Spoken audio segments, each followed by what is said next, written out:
Jake had been studying English for 3 years, but real conversations still made him nervous. So, he decided to hang out at the local coffee shop instead of staying home. As soon as he walked in, he ran into his classmate Sarah at the counter. "Hey Jake, I didn't expect to see you here," she said with a smile. "That's great. I was just about to pick up my usual latte. Want to catch up? I haven't seen you since class ended last week." Jake nodded eagerly. Sarah shared her experience with her roommate about running out of coffee and how they resolved it. Jake recognized the phrasal verbs from his lessons. Jake realized something amazing was happening. He wasn't translating every word anymore. The conversation flowed naturally, and he was responding effortlessly. "You know what?" Jake said. "I'm really glad I came over here today. This was exactly what I needed." Sarah smiled, agreeing. Walking home, Jake felt proud.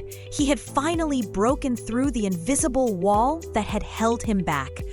Phrasal verbs were now tools for real conversations.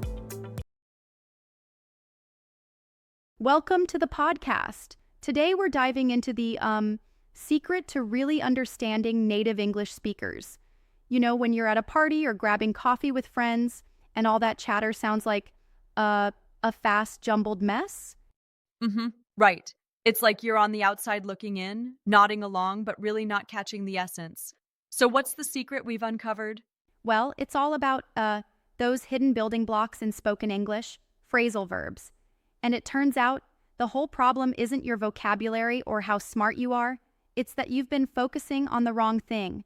You see, Yeah. for years, we've been taught to memorize isolated words.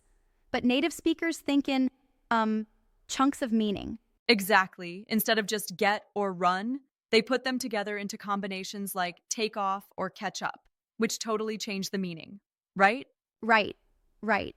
And think about it. Remember that story of sitting in a coffee shop feeling, left out when your friend said, "I'm going to take off, but we should catch up soon. I need to run something by you." Your brain tries to translate word for word. Take off, catch up, run by. It all seems literal. But of course, the real meanings couldn't be more different. Absolutely. It's like trying to read a book letter by letter while everyone else is reading full sentences. So the aha moment was realizing that the secret wasn't a bigger vocabulary, but learning to hear these phrasal chunks. Exactly.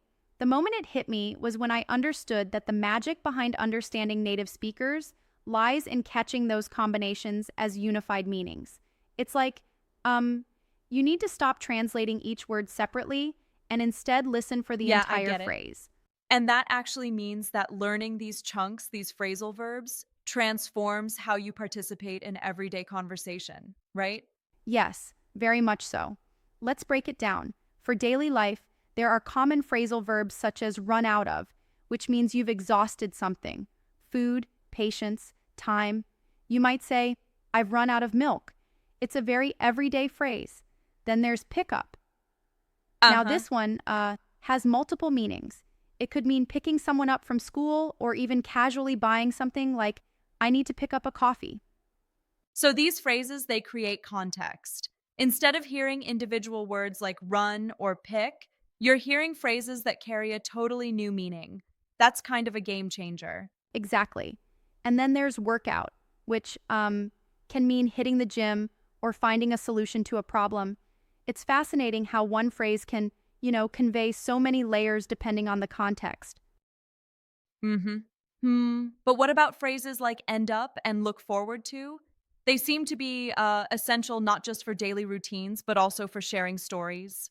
Yes, end up describes that unpredictable final outcome in your day-to-day life.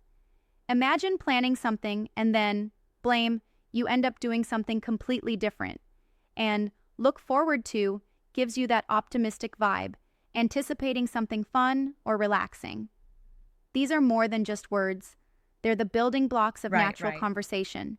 I find it interesting how this whole approach basically shifts your mindset from being a passive listener to an active participant. But here's a thought. don't you think that overemphasizing these phrases might make one sound robotic? Like, what about creativity in language? That's a fair poke, actually.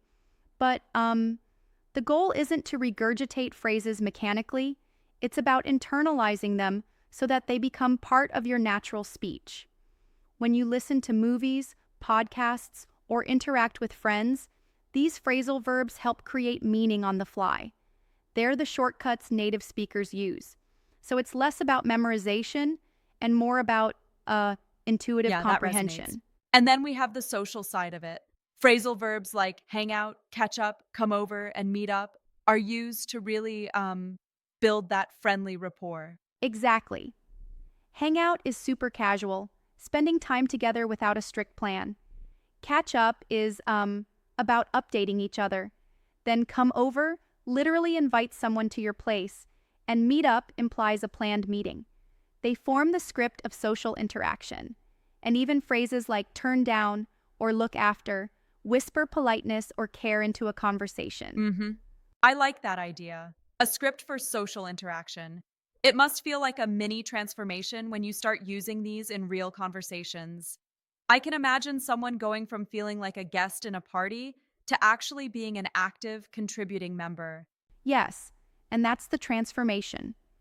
In the narrative we discussed, the speaker went from sitting in a coffee shop feeling, outside to finally breaking the glass wall, connecting with friends, engaging in conversations, and feeling confident. That shift wasn't due to learning a library of vocabulary. It was the magic of understanding these phrasal verbs that actually mirror how native speakers Yeah, it's like think. unlocking a hidden door. Now, moving on, when it comes to the workplace or solving problems, there's a whole other set of phrasal verbs, isn't there? Like figure out, sort out, carry on, and take on. Exactly. Figure out is your go-to for problem solving. Like, hey, I need to figure out this issue. Sort out is about organizing chaos. It's like cleaning up your desk, but in a conversation. Carry on means to keep going despite interruptions, and take on signifies accepting a challenge. These verbs are practically the language of productivity and resilience. Right on. But what about when you're in a meeting and someone says, bring up or point out? That's pretty essential for clarity, isn't it? Absolutely. Bring up is a gentle way to introduce a topic. Point out is all about drawing attention to details. Even give up has its place. Sometimes you almost feel like quitting, but then you find that spark to keep going. It's a spectrum of expressions that cater to every nuance of conversation there is. Yeah, it's incredibly versatile. I find it fascinating how these phrases serve dual roles. They not only enrich your vocabulary, but also bridge the gap between learning and actually engaging with native speakers. It's like having a secret code to access deeper communication. Exactly. It's like turning noisy, fast conversations into clear, understandable messages. And here's what's really cool.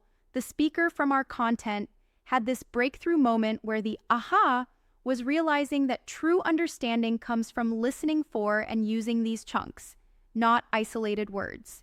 Right, that moment of clarity is so relatable. I can imagine that transformation. One day you're just nodding along, and the next you're actively contributing with natural expressions. It must feel like a huge leap in confidence. Absolutely. And then comes the call to action.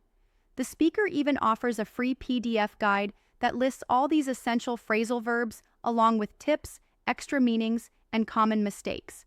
It's like a starter kit for anyone who wants to make that mindset Oh, shift. that's really smart. Although, I have a slight critique. Sometimes these free guides can be overwhelming if you try to memorize everything at once.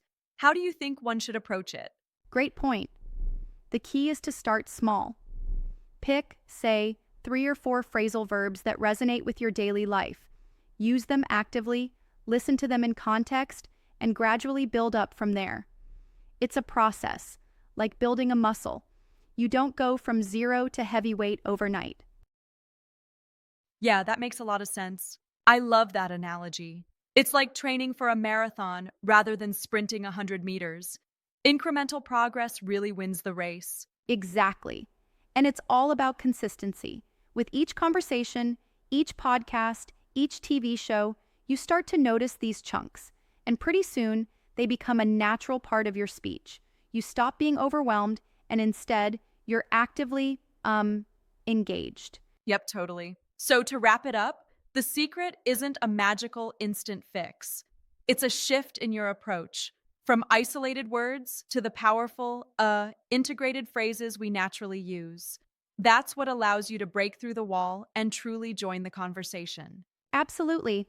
And it's a message for everyone out there who's felt isolated or frustrated by the apparent speed of native speakers. With practice, vivid examples, and a bit of courage, you can move from feeling lost in translation to fully immersed in the conversation. Yeah, and that transformation from the awkward outsider to an active, engaged participant is exactly what makes learning so rewarding. It's not just about the grammar or vocabulary, it's about connecting, literally breaking down that wall of confusion. Right. And remember, you can always start small. Use a couple of phrasal verbs every day. Soon enough, you'll see the difference in every conversation you have, whether at work, with your friends, or even at that coffee shop where everything seemed like noise before. Well, that was an enlightening chat. I can't wait to try out these tips in my next conversation. And for all listeners, start with a few key phrases, be patient, and soon that aha moment will be yours too. Exactly. Thanks for joining this conversation. Keep practicing, stay confident, and remember, those winning phrasal verbs are your secret key to truly understanding native speakers. Until next time, happy chatting.